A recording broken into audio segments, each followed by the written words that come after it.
Բարև ձեզ, իմ շատ սիրելի ժողովուրդ, այսօր խոսելու ենք կտավատի սերմի մասին։ Իհարկե, բոլորը գիտեն, կտավատի սերմը շատ առողջարար է,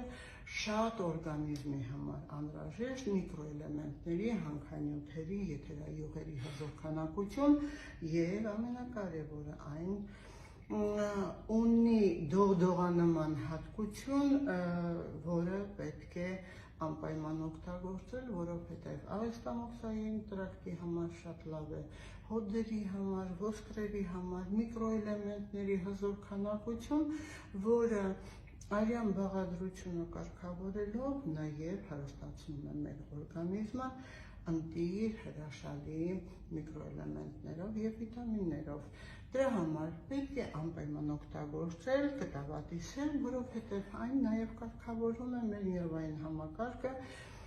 խթանում է աղիների պերիստալտիկան, այսինքն կծկումները, եւ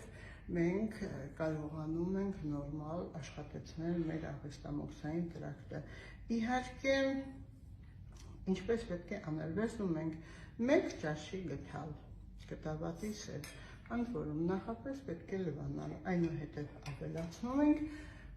եղման ջուր, կարող եք նաև տնային ջերմաստիճանի ջուր ավելացնել գիշերը, ամբողջ գիշեր մնալուց, հետո այն դառնում է դողդողանման, իսկ առավոտյան վեր է կենում եւ պատրաստ է արդեն օգտագործման, առանց որևիցե սննդատեսակ օգտագործելու այս հրաշք թուրմը խմում եք եւ այն կարգավորում է ձեր ամբողջ նյութափոխանակությունը եւ ասեմ նաեւ, եթե չունեք շաքարային դիաբետ, ապա այդ դեպքում անպայման մի փոքր մեղր եւ այս տարի իհարկե ես մի փոքր ամեն անգամ կես թեյի գթալ օգտագործում եմ, որովհետև բոլորս գիտենք մեղրը ինչքան լավ է եւ բարձրացնում է դիմադրողականությունը,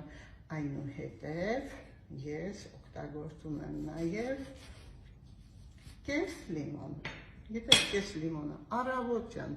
երբ արդեն այն սառած է լինում, քամում ենք ընտիր հրաշք լիմոնը վիտամին C-ի հզոր քանակություն, որովհետև բոլորս գիտենք, որ դեմքի գեղեցկությունը, առանձգականությունը, վիտամին C-ն վերացնում է միկրոբները, հակաուռուցքային է, հակավիրուսային է, այն կարգավորում է նաև ճնշումը, այն կարգավորում է նաև սիրտանոթային համակարգը, որովհետև անոթների պատերը եթե առանձգական են լինում, իսկ վիտամին C-ն նպաստում է դրան, ապա ճնշում չի բարձրանում, շատ սիրելի ժողովուրդ, դրա համար օգտագործում ենք այս թուրմը եւ լինում ենք միշտ առողջ։ Եթե ունենք իհարկե խնդիր արհեստամոքսային տրակտի, անպայման պետք է դիմել գաստրոենտերոլոգի, իսկ մենք ունենք գաստրոենտերոլոգ, որը ձեր ամբողջ խնդիրները կլսի, կբուժի եւ դուք կլինեք առանց խնդիրների եւ յուրաքանչյուր վիտամին միկրոէլեմենտ կներծծվի ձեր օրգանիզմ առանց խնդիր առաջացնելու։ Իհարկե հակացություն կարող է լինել, եթե օրգանիզմը չի ընկալում, եթե մեղրի հանդեպ դուք ունեք խնդիր, չի ընդունում օրգանիզմը, ալերգիկ վիճակ է կամ եթե ցիտրուսային մրգից, այնպես որ իսկ մնացած դեպքերում յուրաքանչյուր ժամանակ կարելի է օգտագործել, որովհետև հրաշք թուրմ մեր օրգանիզմի համար լինում ենք միշտ առողջ։